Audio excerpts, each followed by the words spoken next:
नमस्कार मित्रांनो, आज आपण धामणगाव येथे आलेलो आहोत। धामणगावमध्ये सुप्रसिद्ध असं संत बोधले महाराज या मठामध्ये आपण आलेलो आहोत। तर अत्यंत सुंदर असं हा परिसर आहे आणि महाराष्ट्रामध्येच नाही तर भारतामधलं सुप्रसिद्ध तीर्थक्षेत्र म्हणून याची वेगळी ओळख आहे। आपल्याबरोबर आहे बोधले महाराज यांचे वंशज, आपल्याला सगळं सविस्तर माहिती सांगतील आणि आपण त्यांच्याकडूनच याच्याबद्दल अधिक माहिती जाणून घेऊया। मी श्री संत मानकोजी बोधले महाराज संस्थान धामणगाव, श्री संत मानकोजी बोधले महाराजांचे 11वे वंशपीठाधीश विवेकानंद भाऊसाहेब बोधले महाराज या ठिकाणी आपण आलेला आहात। श्री संत मानकोजी बोधले महाराजांच्या पदस्पर्शाने पावन झाली ही धामणगाव नगरी आहे। 16व्या शतकामध्ये बोधले महाराजांनी कार्य केलेलं आहे। ते क्षत्रिय असल्यामुळं या काठी हद्दीमध्ये निजामशाही आणि मोगलशाही असल्यामुळं हे पूर्ण महाराष्ट्रातील जे व्यापार चालायचा हा धामणगाववरून चालायचा। अकलूज, धामणगाव आणि धामणगाववरून जावं लागायचं। टॅक्स भरून तिथं टॅक्स म्हणजे त्या काळामध्ये जकात भरली जायची। आणि त्यावेळेला बोधले महाराज हे शिवाजी महाराजांना आणि मानकोजी बोधले महाराज हे दोघं बंधू होते। ते मानकोजी महाराज हे क्षत्रिय होते, ते लढाया करायचे मोगलांना, निजामशहाला त्यांच्यावर लढाया करायचे आणि तिथून जाणार ऐवज ते लुटायचे आणि मग त्यांनी बाबा बोधले महाराजांचे संधान साधलं आणि बोधले महाराजांना काही सालांना काहीतरी बाबा त्याने रक्कम द्यायची आणि खंडणी द्यायची असं कबूल केलं। म्हणजे बोधले महाराज लढवयावरतीच होते आणि त्याचे थोरले बंधू शिवाजी महाराज हे पंढरीची वारी करायची, महिन्याला पंढरपूरची वारी करायची। मग मानकोजी महाराज हे थोंचे धाकटे बंधू मला ते म्हणायचे, बाबा दादा मला तुम्ही पंढरपूरला न्या, पंढरपूरला न्या। पण त्यांना भीती वाटायची, बाबा धामणगावमध्ये जसं लढाया करतो, भांडणं करतो काय तर तिथं पंढरपुरात गेल्यानंतर कसं, मग ते नेत नव्हते। पण त्यांनी आग्रह केला मानकोजी महाराजांनी, दादा मला तुम्ही न्यावं लागतंय। मग शिवाजी महाराजांनी ठरवलं बाबा ठीक आहे, तिथं कुणाला काय बोलायचं नाही। आणि मानकोजी महाराज आणि शिवाजी महाराज हे त्या पंढरीच्या वारीला निघाले आणि चंद्रभाग्याचे त्या ठिकाणी इकडे आले, तिथं स्नान केलं, प्रदक्षिणा वारली, त्या ठिकाणी पांडुरंगाला भेटण्याकरता गेलेले आहे। आणि शिवाजी महाराजांनी दर्शन घेतलं, एकादश होती, महाराजांनी बी दर्शन घेतलं। पण ते शिवाजी मानकोजी महाराज ते आहे त्या ठिकाणून विठ्ठलाचं पाय सोडायला तयारच आहे। शिवाजी महाराजांनी सांगितलं आता मानकोजी आपल्याला धामणगावला जायचं आहे, चल। त्यावेळेला मानकोजी म्हणाले, व हा पंढरीचा पाटील मला भेटल्याशिवाय मी येणार नाही। मी धामणगावचा पाटील आहे आणि हा पंढरीचा पाटील आहे, मग एका पाटलानं दुसऱ्या पाटलाला भेटायला पाहिजे ना। नाही तरी शिवाजी महाराजांनी त्यांना विनंती केली, दादा अरे मानकोजी असं करू नको, चल, देव भेटत नसतो। त्यांनी विनंती करून ते ऐकलं नाही आणि शिवाजी महाराज त्या ठिकाणून निघून आले आणि ईशान्य कोपऱ्यामध्ये बोधले महाराज त्या ठिकाणी बसले होते आणि एक 7, 8, 10 दिवस तरी बसले होते।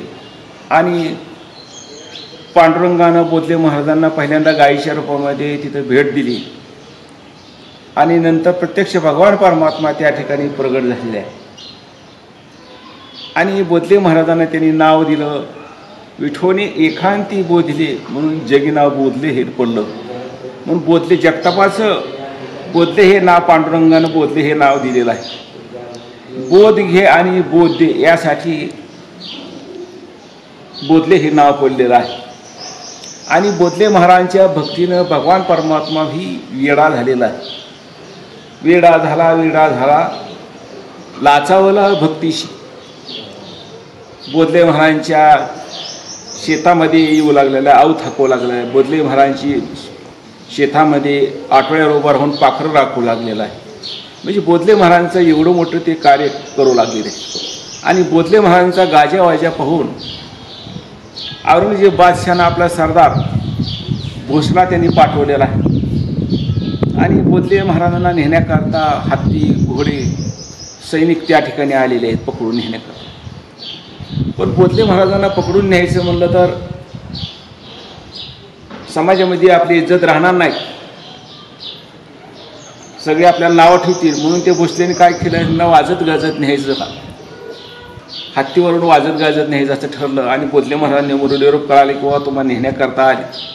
भोसले महाराजांनी पांडुरंगाला विचारलं, त्यावेळेस सांगितलं बाबा जावा तुम्ही म्हणून सांगितलं पांडुरंगाचं. ज्या वेळेला भोसले महाराजांना कानमंत्र दिलं आणि त्या मानसिंग भोसले यांनी भोसले महाराजांना हत्तीवर विजापूरजवळ जे गलगला आहे, विजापूरपासून काही किलोमीटर 10-20 किलोमीटर अंतरावर आहे, त्या गलगल्यामध्ये भोसले महाराज आणि त्यांचे जे साथीदार होते, त्यांचा मुलगा यमाजी, शिष्या लाडूबाई, अशीच 5 शिष्य त्या ठिकाणी गेलेले आहेत. मग आता त्यांना गेल्यानंतर त्यांचं स्वागत केलं औरंगजेबनं. आणि ज्या वेळेला जेवायला भोजन त्या ठिकाणी ठेवलेलं आहे आणि भोजनाकरता पंचपक्वान्न ठेवलेले होते. पण आता भोजन करायचं आहे, पण हा मुस्लिम नाही ना, म्हणून ह्याची सुनता करायला पाहिजे म्हणून ते त्यांना उघडं केलं. तर त्या ठिकाणी स्त्री बी नाही आणि पुरुष बी नाही सुनता करण्याकरता 5 जण. मग त्यांनी असं मटणाचं ताट आणलं, त्याच्यावर झाकून आणलं, भोसले महाराजांच्या पुढं ठेवलं. त्यांनी असं बरोबर ते फडकं ओढताच त्या ठिकाणी फुलंच प्रगट झाली त्या ताटामध्ये. तेवढ्यावरच नाही, असे वेगवेगळे चमत्कार केलेले आहेत. भोसले महाराजाच्या गलगल्याच्या त्या विहिरीमध्ये औरंगजेब बादशाह म्हणला, बघा मी विहिरीमध्ये कसं नमाज पडतो. आणि त्याने त्या ठिकाणी असं रुमाल टाकला आणि त्या रुमालावर त्यानं नमाज पाडलेला आहे. भोसले महाराज तुम्ही म्हणले ते मला रुमाल तर टाकावा लागतो, पण बघा मी कसं कीर्तन करतो. आणि भोसले महाराजांनी आधांतरी त्या गलगल्यामध्ये त्या विहिरीमध्ये त्यांनी कीर्तन केले.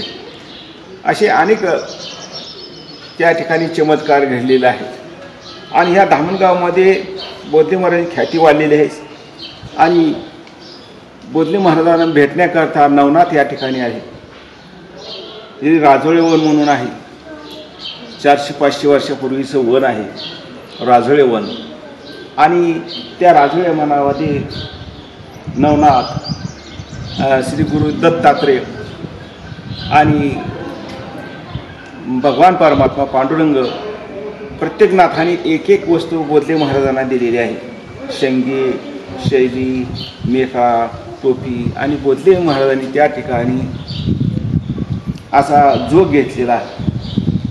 आणि हे जे अलंकार होते, हे अलंकार पांडुरंग आणि भोसले महाराजांना ते अलंकाराने सुशोभित केलेला आहे. आणि त्या ठिकाणी जोग घेतलेला आहे. आणि सर नवनाथ, दत्तात्रेय आणि पांडुरंग त्या ठिकाणी उपस्थित. आणि गेले 350 वर्ष झालं हीच परंपरा आहे. आषाढी, कार्तिकी आणि जी देवलुटी वारी म्हणतात, वैशाख वारी, जे भोसले महाराजांनी पांडुरंगाला लुटायचं परंपरेने ती वारी बी चालू आहे. आणि आपण सर्वजण त्या ठिकाणी जर गेलात, भोसले महाराजांनी तर विठ्ठल मंदिरामध्ये ईशान्य कोपऱ्यामध्ये ज्या ठिकाणी पांडुरंगाने भेट दिली ते स्थान त्या ठिकाणी तुम्हाला पाहू शकता. आणि तिथं त्या काळामध्ये भोसले महाराजांनी पाण्याची सोय केलेली आहे. अशी मोठमोठी दगडी कुंड त्या ठिकाणी आहेत. आणि त्या विठ्ठल मंदिरामध्ये नगारा वाजवायचं, तो नगारा बी त्या ठिकाणी आहे. असं भोसले महाराजांचे चमत्कार कार्य त्या ठिकाणी त्यांनी केलेलं आहे. विष्णुपद म्हणून जे आहे प्रसिद्ध, मार्गशीर्ष महिन्यामध्ये जे विष्णूची मूर्ती त्या ठिकाणी आहे मोठी, जे जीर्णोद्धार हा भोसले महाराजांनी केलेला आहे. आणि त्यांचं जे कार्य आहे त्यांनी जे केलेलं आहे, आषाढी, कार्तिकी, वैशाखी, पौष मंडळा सप्ताह परंपरेनुसार आजपर्यंत ते चालू आहे. या ठिकाणी भोसले महाराजांना जे राजे लोक होते, शिवाजी महाराज असतील, औरंगजेब असेल, शाहू महाराज असतील, राजाराम असतील, संताजी, धनाजी, पेशवे आणि इंग्रज या लोकांनी या संस्थानिकांनी बोधले महाराजांना संधा दिलेल्या आहेत। या धामणगावमध्ये रंगूबाई बोधले जहागीरदार हे धामणगाव म्हणजे बोधले महाराजांनी वसवलेलं गाव आहे आणि इथली जी गावची जमीन जी आहे 2250 एकर की आतासुद्धा आपण उतारा जर काढला आणि पाहिला तर रंगूबाई जहागीरदारी त्यांच्या नावावर आहे। आणि वाखावमध्ये 3300 एकर अशी रंगूबाई जहागीरदार नंतर त्यांच्या वंशजांनी त्या गाववाल्यांना जी सेवा करते त्यांना ह्या जमिनी दान दिलेल्या आहेत। महाराष्ट्रामध्ये असा कोणता जिल्हा नाही की त्या ठिकाणी बोधले महाराजांचं स्थान नाही। विदर्भापासून आंध्र, कर्नाटक, तामिळनाडू आणि लांब तुमच्या पानिपतमध्ये सोनपत या ठिकाणी बोधले महाराजांचं कार्य आहे। काही ठिकाणी बोधले महाराजांच्या धर्मशाळा आहेत, त्या ठिकाणी यात्रा भरली जाते आणि महाराष्ट्रामध्ये अशा बऱ्याच ठिकाणी आहे। औरंगाबाद असू द्या, नागपूर असू द्या,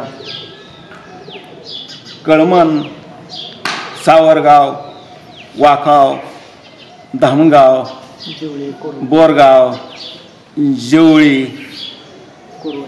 कोरवली, बंडीशेगाव, मंगळवेढा म्हणजे असे शेकडो गाव आहेत की त्या ठिकाणी बोधले महाराजांचं मंदिर आणि संस्थांच्या त्या ठिकाणी जमीन आहेत। आणि जे 1600 वर्षापूर्वी जे बोधले महाराजांनी जे मार्ग दाखवले आहे त्याप्रमाणे आजपर्यंत त्या ठिकाणी सेवा चालू आहे। धन्यवाद। मित्रांनो, मी फोटोग्राफर आहे, फोटोग्राफी व्हिडिओग्राफी करतो। पूर्ण भारतभरामध्ये मी भ्रमण करत फोटोग्राफी करत असतो। नवीन लोकांना वेगवेगळ्या राज्यातून मी माझी फोटोग्राफीची सुविधा देत असतो। जर का आपल्यालाही काही सर्व्हिसेस पाहिजे असतील तर तुम्ही मला संपर्क करू शकता।